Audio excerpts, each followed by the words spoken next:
Cube hat ganz viele Modelle wieder lieferbar. Und lieferbar bedeutet, dass es Fahrräder gibt, die man sofort kaufen kann. Und das ist was ganz Besonderes. Du hast zwar schon sehr, sehr viele verkauft, sagst aber, das ein oder andere Rad, das ist schon mal frei.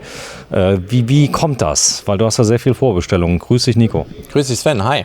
Ja, wir sind einer der starken Cube-Händler natürlich halt auch und von daher muss man natürlich dazu sagen, wir haben gut geplant. Es war eine lange Planungsphase, also wir reden ja mittlerweile über 2 Jahre hinweg, wo wir schon planen müssen.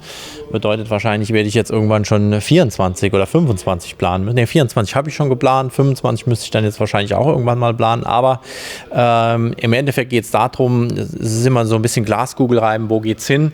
Jetzt haben wir natürlich so einen leichten Dämpfer aus dem vergangenen letzten Quartal gehabt, wo natürlich durch die steigenden Energiekosten etc. das Ganze ein bisschen umverteilt wurde. Man hat das Geld ein bisschen zurückgehalten, aber wir können eigentlich sagen, seit Dezember oder auch vor allen Dingen der Januar haben wir wieder extreme Nachfragen nach E-Bikes. Wir sehen das freitags, samstags in den Ladenlokalen, wo viele Kunden kommen, was uns mega freut. Also ich bin selber absolut überrascht darüber, dass wir so die Bude voll haben. Liegt natürlich ganz klar an dir und an unseren Videos. Schwätz. Das glaube ich jetzt weniger, aber ich meine, das ist ja schon gut, dass wir das zeigen können. Also was hat man überhaupt für Räder? Weil du hast so viele Räder, da blicke ich selber nicht durch. Ich meine, Cube ist eine Marke, die sind Vollsortimenter. Was ziemlich krass ist, die greifen nicht in irgendeinen Baukasten und holen sich bei irgendeinem Fertiger irgendwelche Rahmen und irgendwelche Zubehörteile, die entwickeln ganz viele Dinge komplett selber und haben damit natürlich ein Alleinstellungsmerkmal, wo die Konkurrenz auch schon mal drauf guckt. Was macht denn Cube schon wieder? Denn die sind schon ein bisschen ein Pacemaker, einer der ganz großen in Europa. Ja, definitiv. Also das sieht man auch an den verkauften Stückzahlen, die Cube mittlerweile generiert. Also das ist absoluter Wahnsinn. Das geht in die Millionen, glaube ich, oder? Ja, wir sind schon über die Millionen hinweg. Ich glaube, wir liegen 1,3, 1,4 Millionen Fahrräder. Also das ist schon absolute Referenz in Deutschland. Also auch vor allen Dingen hier immer noch assembliert. Das heißt, in Deutschland werden sie gebaut. Teile kommen natürlich durchaus von Fernost vorrangig. Aber es sind die Alleinstellungsmerkmale, wie wir auch beim Kathmandu haben, wie wir es auch hier sehen, der integrierte Gepäckträger oder besser gesagt die Abstützung des Rahmens. Das hier ist Vollmetall, also ja, die Verbindung. Also das ist im Prinzip ein Bauteil des Rahmens. Das ist keine Verstrebung vom Gepäckträger oder ähnliches. Dieses gehört alles komplett zum Rahmen an sich mit dazu. Dort kommt im Prinzip nur die Auflagefläche für verschiedene Körbe, Taschen oder ähnliches. Habe ich so noch nie gesehen bei einem Hersteller, also in der Ausführung. Ja. Also ist selbst auch bei den Rädern ohne Motor so. Das heißt, man hat das auch damals schon gehabt, wie man noch keine E-Bikes gebaut hatte. Da war es auch schon wirklich ein absolutes Alleinstellungsmerkmal. Bringt halt ein bisschen mehr Steifigkeit, gerade für die Zuladung dann halt auch. Also es gibt viele Sachen, die hier wirklich Eigenentwicklung sind, gerade was das Thema Rahmen angeht. Eigene Ständeaufnahmen. Ne? Also man sieht ja auch hier, das ist schön versteckt. Ich sehe gar keine Schraube, die ist hier hinten dran, schön hinten dran gelegt. Und das macht es im Endeffekt dann natürlich dann halt auch so ein bisschen aus. Ja, Preis-Leistungs-Verhältnis. Cube hat nicht draufgehauen, was die Preiserhöhung angeht. Ein bisschen Preiserhöhung ist aber oft auch der Ausstattung geschuldet, denn die ist oft auch ein bisschen schöner, ein bisschen besser geworden. Details sind mit dabei. Bei dem Rad hier ca. 200 € mehr? Also wir haben jetzt, es kommt immer darauf an, die Preiserhöhung kam jetzt über die letzten 2 Jahre. Das heißt, also Rohstoffe sind teurer geworden, die Frachtkosten sind teurer geworden. Das pendelt sich jetzt alles irgendwo so ein bisschen ein. Natürlich die Inflationsrate, alles spielt irgendwo eine Rolle im Verhältnis gesehen. Bei dem Rad, wie wir es jetzt hier haben, in dem Fall ist es ja ein Kathmandu EXC, liegen wir preislich bei 3.899 €. Aber ich würde jetzt mal behaupten, vor der Pandemie lagen wir vielleicht 200 bis 300 € darunter. Also vielleicht für 3,5 hat das Rad gekostet. Gab es aber auch noch kein Best-3-System. Richtig. Es gab das neue Kiox noch nicht. Es gab diese neuen Lampen, die unglaublich toll sind. Und also die Integration der Lampen ist ein bisschen wie Harley Davidson, als hätte ich da im Zubehörkatalog das Reduced Package gekauft, denn diese Lampe sieht zwar so winzig aus, wie sie ist, aber sie leuchtet fast 180 Grad oder sie leuchtet 180 Grad, ist sehr, sehr hell und während ich moderiere, versucht gerade Nico, er hat es geschafft. Ich musste erst durch das Menü durchgehen mit Deutsch bestätigen etc. Aber achso, es war ganz neu. Beleuchtung funktioniert über diesen Taster, im Prinzip lange drücken. geht es in dem Fall aus. Ich glaube, das ist bei jedem E-Bike so. Selbst die China-Gurken haben Hochschalten, Festhalten, Licht an. Ja, die Tasten sind meistens für diese Funktion doppelt belegt. Man sieht das hier im Endeffekt auch an dem Zeichen, da ist das Lichtzeichen drauf. Hier ist die Walk-Funktion, also auch das funktioniert im Endeffekt hier drüber. Lange drücken und dann, wenn ich jetzt anschiebe, schiebt das Rad von alleine, geht es in die... Mach mal, zeig mal, weil das ist im Display auch nochmal dokumentiert. Also E-Bike bewegen, umschiebe. Da hat man daraus gelernt, weil das fährt nicht mehr von alleine an. Je nachdem, wenn ein Kind zum Beispiel hinten draußen im Kindersitz, es fährt alleine an, fällt das Fahrrad um. Thema Produkthaftung, da sind wir bei einem ganz wichtigen Thema, denn der Inverkehrbringer bist nicht du, indem du irgendwas aus China selber importierst, sondern in der Produkthaftung stehst, sondern du kriegst es von einem Importeur beziehungsweise einem Fertiger aus Deutschland, der namhaft ist, aus Bayern.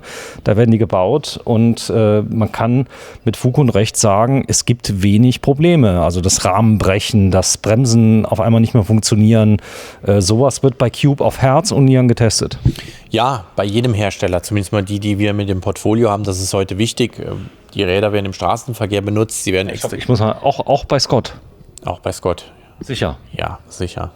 Weil Scott ja so deine Lieblingsmarke ist. Es gibt einen Bericht auch zu, war glaube ich MTB News jetzt dort gewesen, haben dort gefilmt in den neuen Hallen in GVC. Mittlerweile ist es auch schon 3-4 Jahre alt, das Objekt, aber dort wird auch getestet, da gibt es 3D-Drucker, also die haben da jegliche Möglichkeiten für Sachen auszuprobieren, anzuschauen.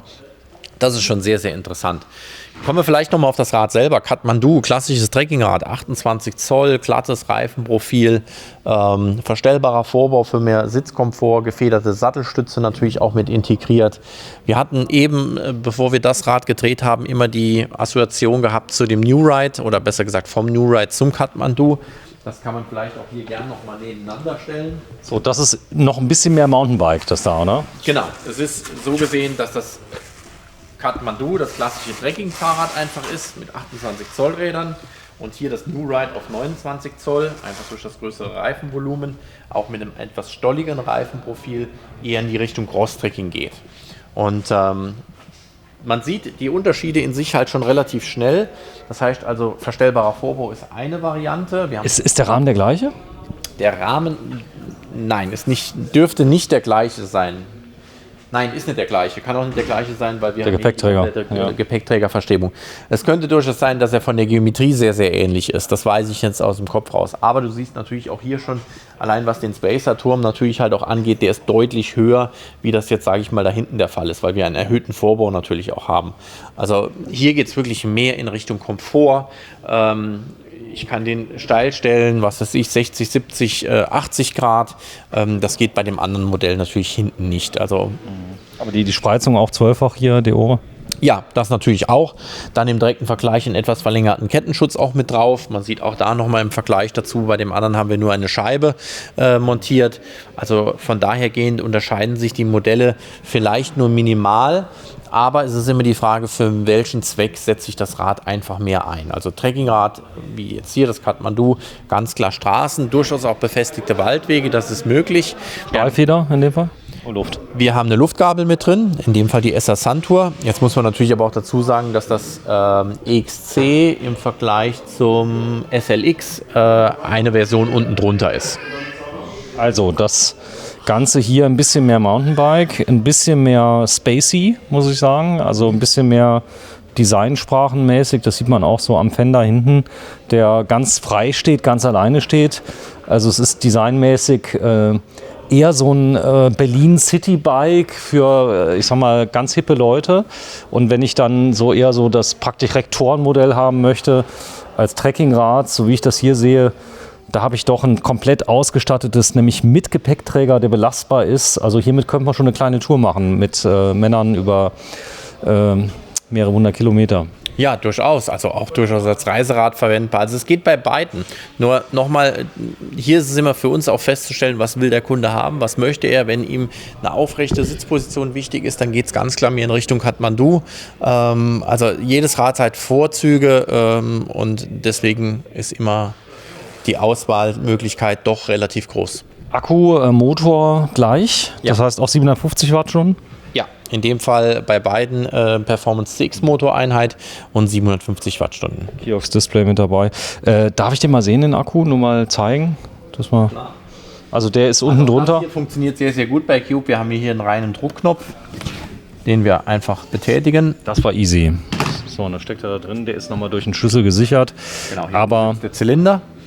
Das ist halt auch ganz gut gemacht. Wir haben keine Lochbohrung in dem Sinn, wo ich vielleicht mit dem Schlüssel dran vorbeischrubbe oder sonst irgendwas. Ich kann hier von unten dran gehen und kann dann den Akku natürlich entnehmen. so, dein Tipp ganz klar.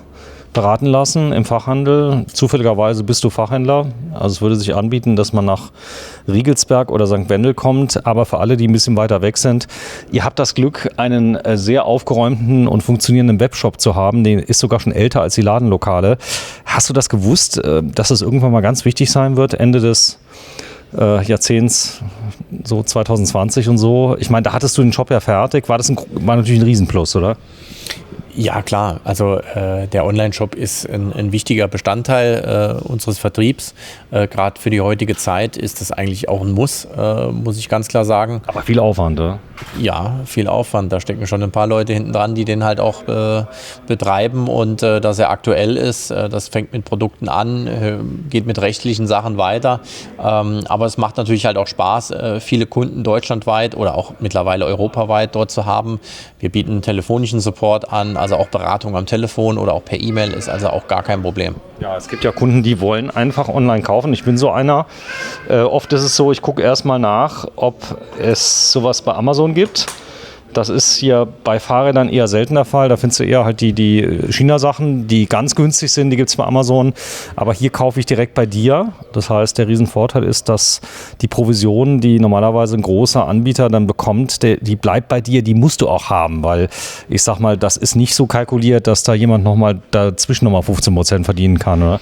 Na ja gut, die Plattformen sind natürlich auch für die meisten Hersteller ein Dorn im Auge, weil dort die Präsentation und die Darstellung nicht dem gerecht wird, was der Hersteller sich einfach wünscht. Das haben wir in verschiedenen, gerade im Luxussektor, noch viel, viel mehr. Also Plattformen wie Amazon, eBay etc. sind dafür einfach nicht passend. Wir können über unsere Webseite ganz klar deutlich besser oder auch Hersteller-Webseiten darstellen, was ist wichtig zum Produkt, was sind die Features. Das wird über die Plattformen immer sehr, sehr eingeschränkt. Es gibt, ich glaube, bei Amazon maximal 2000 Textzeichen, die man verwenden darf. Da kommst du mit so einem Fahrrad einfach nicht hin. Das reicht nicht aus. Da gibt es schon ein bisschen mehr zu sagen. Und von daher stehen wir als Fachhandel auch dem gegenüber, sowohl online als natürlich halt aber auch im stationären Bereich. Ja, sehr gefragte Modelle von Cube. Gibt es nur im Fachhandel oder gibt es sie auch, ich sag mal, bei reinen Online-Shops? Kann man die kaufen? Weißt du das zufällig? Also in der Kombination ist es immer erforderlich, dass du auch einen stationären Laden hast. Du kannst jetzt nicht sagen, ich mache irgendwo ein Lager auf und vertreibe nur Cube.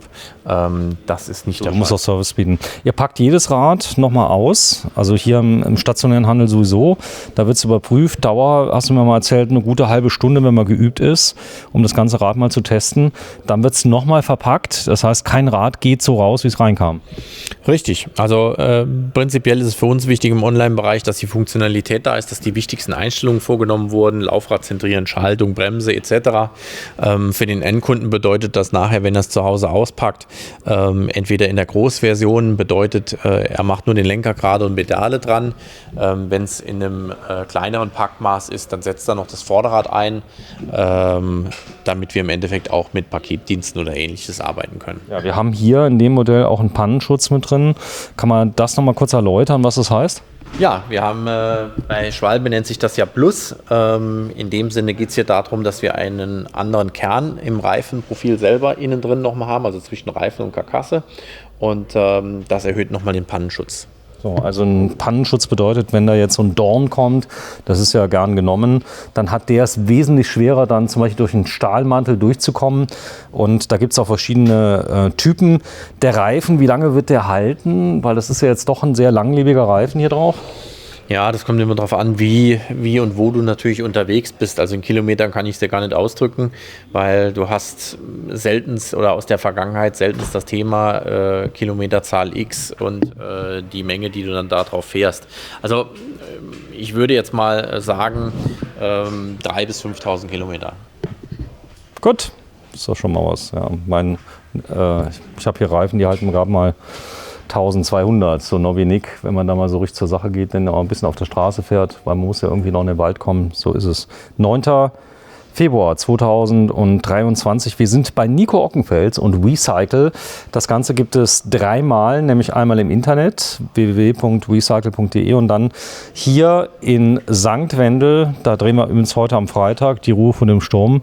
Deine Empfehlung ist auch für eine gute Beratung, auch wenn man von weiter weg kommt, ruhig mal anrufen, Termin vereinbaren, dass der Kollege sich ein bisschen vorbereiten kann. Da kann er schon mal die Räder rausholen, kann die schon mal vorbereiten, denn man kann ja auch Probe fahren. Prinzipiell ja, aber es braucht keinen Termin. Das war früher immer, ne, nicht mehr? Also einfach vorbeikommen? Einfach vorbei. Ohne Termin? Ohne Termin. Gut. Ich nehme dich beim Wort, ja.